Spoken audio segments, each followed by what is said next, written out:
Bon, je sais que tu consommes énormément de contenu, et moi aussi, et dans cette vidéo, ce que je vais te demander, c'est pas de diminuer ton temps d'écran par 2 ou je ne sais quoi d'ici la semaine prochaine. Parce que de un, c'est pas faisable, et de 2, je le fais pas non plus. Donc ce serait totalement débile de te demander de faire ça alors que moi-même je le fais pas, tu vois. Par contre, ce que je peux te demander et t'inciter à faire, c'est de changer la manière dont tu consommes. Je m'explique. Au lieu d'être passif sans arrêt, et donc de laisser l'info venir à toi, elle rentre dans une oreille, elle repasse dans l'autre, c'est d'essayer de commencer à consommer de manière active. C'est-à-dire que premièrement, au lieu de laisser l'algorithme dicter ce que tu vas regarder, tu peux toi aller à la recherche des infos que tu as vraiment envie de savoir. Premièrement, ça c'est actif. La deuxième chose, c'est de prendre des notes, de prendre des screenshots, en gros tu fais ce que tu veux, mais de tout mettre dans un endroit où tu pourras revenir plus tard, des notes, des infos, des anecdotes qui te paraissent ultra pertinentes, entre guillemets, qui t'ont touché de manière émotionnelle ou peu importe, et auxquelles tu sais que ça pourrait être grave intéressant d'en parler avec tes potes autour d'un prochain débat, ou juste toi d'y revenir plus tard, tu vois. En gros, d'essayer de te créer une espèce de base de, de connaissances, de knowledge, tu vois, auquel tu peux revenir dès que tu as envie d'apprendre quelque chose ou de revoir quelque chose qui tu sais, t'a marqué dans le passé. Et donc bref, c'est ce que j'ai commencé à faire là depuis quelques semaines, donc c'est simple. Aujourd'hui, je vais te présenter les trucs cool que j'ai appris cette semaine. Ok? Vamos. Le premier truc, c'est qu'il y a peut-être un gars de l'autre côté de l'écran qui est ton futur meilleur pote. Mais genre, vraiment, ça, c'est un délire, il faut que tu comprennes. Peu importe euh, ton entourage aujourd'hui, peu importe comment tu vis, dis-toi qu'il y a quelqu'un que tu connais pas encore, dans ce monde, il peut être francophone, il peut être à l'étranger, peu importe, qui a les mêmes délires que toi, qui a les mêmes vibes que toi, qui écoute le même style de musique, qui a potentiellement les mêmes avis politiques, qui... Bref, en fait, il y a une version de toi, autre part dans ce monde, qui existe. Imagine juste le taux d'acrome, wow, le taux d'atomes crochus, pardon, c'est galère à dire, que vous pourriez avoir avec ce mec-là. C'est un truc de ouf. Genre, en fait, c'est juste ton putain de meilleur pote qui t'attend quelque part dans ce monde. Et tu l'as juste pas encore rencontré parce que tu te mets pas encore à poster. Ou alors tu postes pas assez, ou je sais pas, tu te mets pas assez en avant de manière personnelle, donc tes avis, tes opinions, ta façon de voir la vie, tes principes, tes valeurs, tout ça, tu vois. Et donc voilà. Là, je t'ai mis cette petite image, comme ça te fait une petite anecdote pour relier à ça, mais grosso modo, donc ça c'est moi, ça c'est notre instructeur au Sri Lanka de surf, et ça c'est Ben, c'est un pote. Au collège, on était meilleurs potes, genre inséparables, tu vois. Et après, la vie a fait qu'on s'est pas parlé pendant 10 piges. Bref. Et en fait, moi je suis parti voyager pendant 10 mois ou un an à travers l'Asie, et je vois à un moment donné sur Insta que ce gars-là, il est au Sri Lanka. Je lui envoie un message, bref, il me répond pas. Et en fait, on se bouscule, mais genre vraiment sans faire gaffe, dans une rue, épaule contre épaule, je tombe sur lui, tu vois. Genre, ça fait 10 piges qu'on s'est pas vu, alors qu'on habite à 10 bornes l'un de l'autre en France. Et là, on se retrouve dans une ville qui s'appelle Ela, au Sri Lanka. Donc, si tu connais, tu sais à quel point c'est masterclass. Si tu connais pas, je te conseille de te renseigner, c'est super cool. Et bref, je rentre littéralement dans mon ancien meilleur pote, tu vois. Et bref, il était avec sa meuf, j'étais avec ma meuf. Au final, on a passé 10 jours ensemble inséparables. Genre, on a tout fait, du surf, de la visite, on a tout fait. Et ce gars-là, enfin, on s'entend trop bien, tu vois. Parce qu'on a des atomes crochus de fou. Il est bon dans tous les sports, je suis bon dans tous les sports. Il kiffe trop déconner, il a le smile tout le temps, moi aussi, bref. On a tout pour être des meilleurs potes. Et ce gars-là, dis-toi, je l'ai rencontré à l'étranger. Mais le truc qu'il faut que tu comprennes, c'est que toi, t'es pas obligé de te déplacer jusqu'au Sri Lanka pour rentrer comme ça dans ton futur meilleur pote. Genre le simple fait de commencer à poster sur les réseaux, tes valeurs, ta façon de voir la vie, tes putains d'idées, tout ce que tu as dans le crâne, ça va potentiellement te permettre de rencontrer ton futur meilleur pote de l'autre côté de l'écran. Donc juste réfléchis à ça. Je vais pas plus développer parce que je pense que tu as compris l'idée, mais pense à ça, réfléchis-y et commence à mettre les bonnes actions en place parce que je pense que ça vaut littéralement le coup. Qui est un gars, genre ton meilleur pote. Tu vois, qui soit mieux, entre guillemets, que tout l'entourage que tu as actuellement. Ou en tout cas, le gars qui te ressemble le plus. Tu vois, tu l'as pas encore rencontré. Donc pense à ça. Et quand je dis ton meilleur pote, ça peut être potentiellement ta meuf. Tu vois, c'est tout type de relations qui sont juste incroyables et auxquelles tu manques actuellement. Enfin, tu passes à côté de ça actuellement juste parce que tu te retiens de poster. Il fait une chaleur abyssale, c'est pour ça que j'ai les cheveux mouillés, je sors de la douche les gars. Petit sortie ultra frais. Si vous ne connaissez pas le Sartier, Renseignez-vous, c'est juste banger. Ok, je pense que tu as compris, on passe à la suite. Vole l'attention des gens à tout prix. Petit avion en Islande, incroyable. Si t'es jamais en Islande, vas-y, c'est pépite. Vole l'attention des gens. Ça vient d'un gars, d'une vidéo que j'ai regardée sur YouTube. Le gars il s'appelle Gauthier, il est dans tout ce qui est IA et tout, bref, c'est masterclass. Et grosso modo, ce qu'il dit, enfin ça vient de quelqu'un d'autre évidemment, mais juste c'est de lui que je l'ai appris, c'est que le seul but dans la vie, c'est de voler l'attention des gens, à tout prix. Peu importe si les gens t'aiment ou t'aiment pas, ton seul but, c'est ça. Je vais énormément répéter la phrase voler l'attention des gens, donc au moins je te préviens. Grosso modo, la life c'est un pendulum. Tu vois, là t'as de l'amour, boum, et là t'as de la haine. Ok, basta. Et en fait le pendulum, sans arrêt, il fait ça. Pff, pff, amour, haine, amour, haine, amour, haine. Ok. Mais à chaque fois, peu importe que les gens ressentent de l'amour ou de la haine envers quelqu'un ou envers quelque chose, on revient tout le temps à la même chose, c'est que ces gens-là se sont fait voler leur attention. Je vais mettre ATT parce que sinon ça va être ultra bancal à écrire. C'est notamment la stratégie qu'utilise Trump. Trump, il est tout le temps en train de tweeter des trucs de zinzin. Il communique de manière intense, tu vois, il dit des dingueries. Mais en fait, il s'en fout que les gens l'aiment ou le haïssent. Pourquoi ? Parce que dans tous les cas, il leur vole de l'attention. Donc, ce que je disais, c'est que grosso modo, il n'y a aucune différence entre le mec qui aime Trump et le mec qui le haït. Parce que les deux, ils ont consommé les mêmes tweets qu'il a postés, ils ont regardé les mêmes interviews qu'il a faites. Et donc, en fait, au final, entre le gars qui l'aime et le gars qui le haït, il leur a volé de l'attention aux deux. Et aujourd'hui, on le sait, on est dans une économie d'attention, donc plus tu as de l'attention, plus ça se transforme en cash. Okay, donc c'est totalement ce que Trump est en train de faire sur tous ses projets, etc.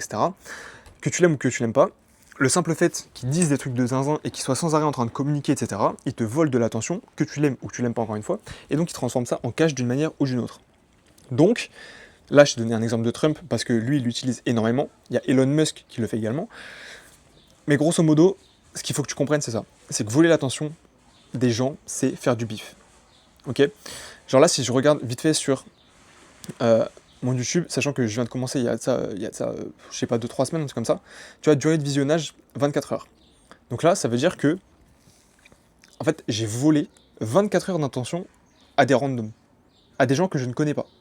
C'est-à-dire que j'ai volé l'équivalent d'une journée entière, et ces gens-là, ils auraient pu, au lieu de cliquer sur ma tronche, aller courir, aller regarder quelqu'un d'autre, lire un livre, peu importe. Mais au lieu de faire ça, ils ont décidé de cliquer sur moi et de consommer de mon contenu.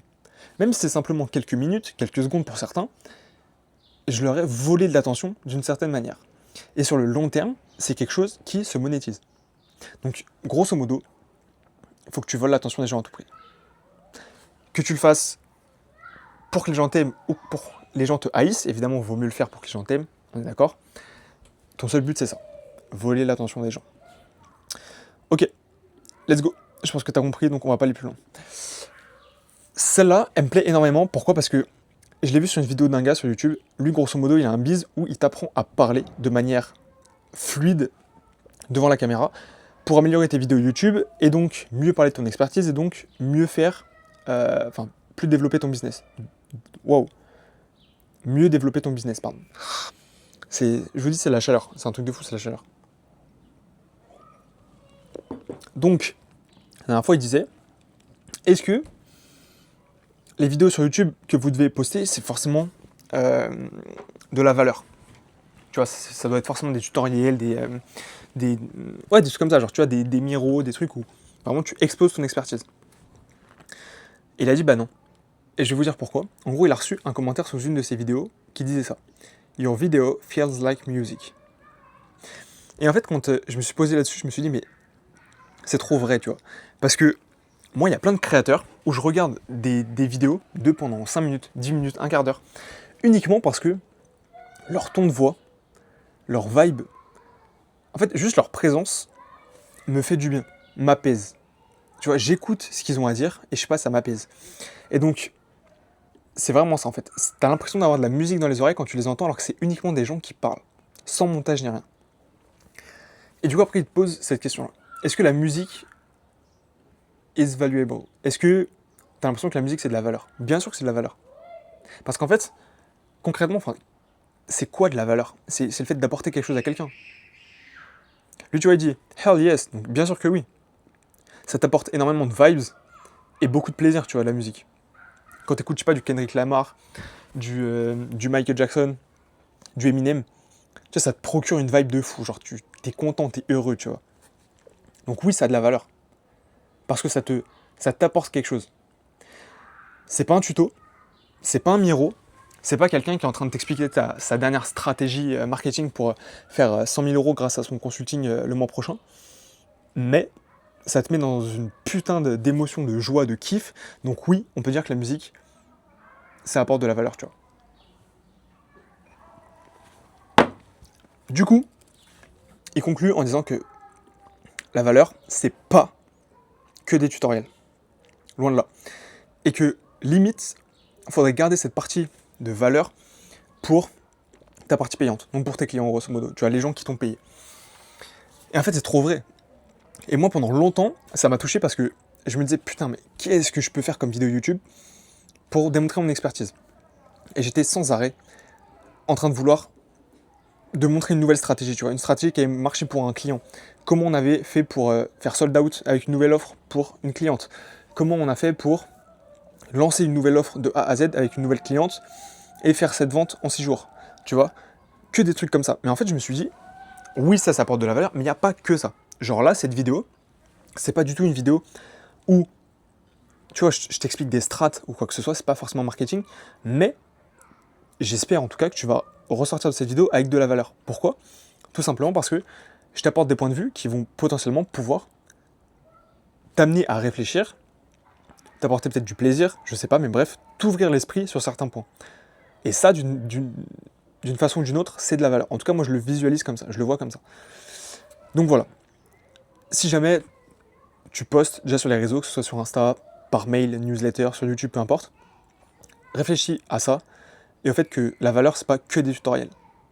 À partir du moment où la musique, c'est de la valeur parce que ça t'apporte une émotion, ça t'apporte une vibe, peu importe, tu peux proposer autre chose aux gens. Tu vois, genre les gens qui proposent des vlogs de leur voyage, est-ce que c'est de la valeur ou pas? Moi, je pense que oui. Parce que tu passes 20 minutes, une demi-heure à regarder une vidéo qui te fait découvrir des paysages de fou, avec un storytelling derrière de malade. Et donc, ouais, ça permet de te sentir bien le temps d'une demi-heure et tout. Donc, est-ce que c'est de la valeur? Moi, je pense que oui. Donc, voilà. Apporter de la valeur, c'est pas que des putains de tutos Miro. Ok? Je pense que tu as compris. Next slide. Celle-là, elle vient de Robin Dupuis. C'est un gars que je kiffe trop pour sa façon de penser et sa façon d'être un petit peu all-in sur son positionnement et tout. Et récemment, ça c'est quelque chose que j'ai entendu 15 000 fois, mais en fait, je l'ai entendu récemment, il y a de ça 2 jours, sur une de ses vidéos et ça m'a grave parlé. Il dit qu'en fait, ton taf, c'est de publier. Après, ça dépend pas de toi, en fait. Tu peux pas maîtriser l'algorithme YouTube, tu peux pas maîtriser l'algorithme Insta. Toi, ton seul putain d'objectif, c'est de show up tous les jours et de lancer une bouteille à la mer. Tu vois. Tu sais, il y a cette fameuse phrase d'un gars qui dit si tu avais l'opportunité de. Comment il dit ça? Si tu avais l'opportunité d'obtenir un ticket de loterie pour l'euro million tous les jours, est-ce que tu le prendrais? Sans savoir si un jour ça va marcher, mais avec la possibilité du coup de gagner plusieurs millions d'un coup un jour. Il dit bien sûr que tu le prendrais, tu vois, c'était gratuit. Il dit avec la création de contenu, c'est exactement pareil. Tu sais pas ce qui va arriver, tu maîtrises pas l'algorithme. Donc l'algorithme, si tu veux, c'est un petit peu l'équivalent et l'image des chiffres qui tombent. Tu sais, les boules du loto là qui tombent. Ça, tu maîtrises pas. Mais ce que tu maîtrises par contre, c'est d'acheter ton ticket. Et acheter ton ticket, grosso modo, c'est de publier. Tu vas publier une vidéo YouTube, publier sur Insta, bref, peu importe, t'as compris. Donc en fait, relax, tu vois. Une fois que t'as fait ton taf, c'est plus entre tes mains, tu vois. Donc, ça sert à rien de t'en faire. Genre, juste poste, fais ton taf, et une fois que t'as fait ton taf, ciao, tu vois. T'oublies et tu recommences. Et après, en fait, limite, tu t'en fous que ça fonctionne ou que ça fonctionne pas, tu vois. Au pire, ta vidéo, elle flop. Tu vois, au pire, la vidéo que j'ai faite là, elle flop, et puis quoi? Tu vois, peut-être ça m'aura pris 20 minutes. Bon, un peu plus parce que c'est la V2 que je fais, la V1, ça m'a saoulé. J'étais pas dans un bon mood, donc j'ai dû recommencer. Bref. Tu vois, au pire. Au pire, je me suis entraîné. Du coup, je progresserai pour les prochaines vidéos, etc., etc., tu vois. Donc, il n'y a aucun souci là-dessus. Moi, mon taf, il sera fait. J'aurai pris du temps pour faire ma vidéo. je l'aurais posté, après c'est entre les mains de l'algorithme et ça me regarde pas, tu vois. Tu vois, c'est comme toutes les personnes qui jouent tous les jours au loto et qui ne gagnent pas, elles ont fait leur partie du taf. Leur partie du taf, c'est d'aller au tabac et d'acheter le ticket. Après, est-ce que les boules elles vont tomber dans le bon ordre? Ça, c'est pas eux, tu vois. Mais au moins, ils ont fait l'effort de jouer. C'est ce qu'on fait en publiant. Retiens ça, ultra smart. Ok, dernière slide. Celle-là, elle est un petit peu plus deep. Je l'ai entendue de Alex Mendes, avec qui j'ai travaillé. Ce mec-là, je kiffe, il est ultra smart. Il a beaucoup de recul et il est, je pense, très cultivé. Et bref, à un moment donné, il a dit un truc qui m'a grave parlé. Donc c'est un petit peu plus deep, on y va. Quand tu es anxieux, ton cerveau imagine un futur qui n'existe pas encore. Sauf que ton corps ne fait pas la diff entre l'imaginaire et la réalité. Donc ce qui se passe réellement. Tu ressens la boule dans le ventre, le stress qui monte, etc., etc., etc. Donc en fait, si tu comprends ça, tu comprends que tu es paralysé par quelque chose qui n'existe pas. Avant de lire la suite, je veux qu'on clarifie ça, pour bien que tu comprennes. Le fait d'être anxieux, c'est toujours au futur. Tu vois, tu es très rarement, voire impossible, anxieux du présent. Parce que là, tout de suite, tu n'es pas en chute libre, tu n'es pas dans une flamme, là tout de suite, donc il n'y a pas de souci, tu peux pas être anxieux du présent. Parce qu'en plus, le présent, c'est une demi-seconde. Tu vois? Après, boum, on est dans le passé. Genre là, on est dans le passé. Là, on est dans le passé par rapport à une demi-seconde. Encore. Bref, t'as compris. Donc, tu peux pas être anxieux du présent. C'est toujours anxieux du futur. Sauf que le futur, ça n'existe pas encore. Donc, c'est imaginaire. Okay, donc, en fait, tu commences à stresser, etc., de quelque chose qui n'existe pas encore. Le problème, c'est que ton cerveau, il fait pas la diff entre cette chose qui n'existe pas encore, donc qui est imaginaire, et la réalité. Pour lui, ce qu'il ressent quand tu penses à ça, c'est la même chose que si ça se passait réellement aujourd'hui dans ta vie. En ce moment. Donc, le problème avec ça, c'est que ton corps, il ressent les mêmes effets. Donc la boule dans le ventre, le fait que tu sois crispé, la gorge sèche, le stress qui monte, le mal de crâne et tout, tu vois. Donc en fait, t'es paralysé, genre ton corps, littéralement, t'es paralysé, je sais pas comment dire, tu te rigidifies, tu vois, pour un truc qui n'existe pas. Et ça, c'est un truc de fou, en fait, quand tu comprends ça, que ton cerveau, il fait pas la diff entre l'imaginaire et le présent, et du coup, juste ton corps, il part en steak pour quelque chose qui n'existe pas encore, tu te dis, mais c'est un truc de fou, genre. Comment est-ce que je peux faire pour juste revenir dans la réalité et me dire que ça sert à rien que je stresse, qu'il y a quelque chose qui n'existe pas, tu vois.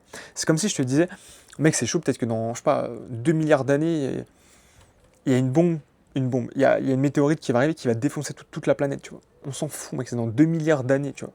Pourquoi est-ce que tu stresserais pour ça? Sauf que le problème, c'est que si là, je te dis ça, ou que toi, tu penses à ça, et ben, ton cerveau ne va pas faire la diff, et donc, là, aujourd'hui, en 2026, tu vas commencer à stresser d'un truc qui n'existe pas encore, tu vois. C'est un truc de zinzin. Et donc là ce que j'ai rajouté, c'est que en plus, le futur, tu le connais jamais. Seul le présent existe. Parce que le futur, ça n'existe pas, tu vois. Genre là, on est dans le futur par rapport à quand j'ai commencé cette slide il y a 2 minutes. Qu'en fait, le passé, il n'existe pas, le futur non plus, il n'y a que le présent actuellement. Donc si là tout de suite t'es pas dans des flammes, si là tout de suite t'as pas un gun posé sur la tempe, ça sert à rien d'être anxieux. En tout cas, si tu l'es, tu sais que ton corps réagit à quelque chose qui n'existe pas encore. Et c'est juste horrible en fait. Donc regarde ce que tu peux faire aujourd'hui, le reste on verra plus tard. Et cette phrase-là, si je pouvais, je l'encadrerais quelque part dans ma chambre. Le reste on verra plus tard, parce que c'est ça en vrai. En fait, ton seul job, ton seul taf, c'est de voir ce que tu peux faire là tout de suite, maintenant. Tu vois, quand tu auras fermé cette vidéo, qu'est-ce que tu peux faire? Peut-être que tu peux prendre des notes. Déjà, tu peux ouvrir ton carnet de notes, ton appli notes, bref, je sais pas, et noter 2-3 trucs que tu as trouvé cool dans cette vidéo. En sachant que tu pourrais y revenir du coup d'ici, je sais pas, une semaine, 10 jours, un mois, tu vois, peu importe. Peut-être que tu peux commencer par ça. Mais le reste, on verra plus tard. Pose-toi juste sur qu'est-ce que tu peux faire aujourd'hui qui peut améliorer ta life, ton biz. C'est tout. Le reste, on verra. Donc voilà, moi, le seul truc que j'aimerais savoir, parce que ça m'intéresse de ouf du coup, c'est quoi le truc cool que toi t'as appris cette semaine, tu vois. Genre, dis-le moi en commentaire. Parce que on est dans le partage. Tu vois, j'apprends des trucs, je te les donne. T'apprends des trucs, tu me les donnes. Si c'est des trucs qui peuvent nous aider, let's go, tu vois. Donc, écris-moi ça en commentaire. je te lirai obligatoirement, je te répondrai obligatoirement et ça me fera ultra plaisir. Check la description, il y aura forcément quelque chose qui te plaira. Sur ce, je te souhaite une excellente journée. N'oublie pas de t'hydrater, il fait extrêmement chaud. C'était Thomas.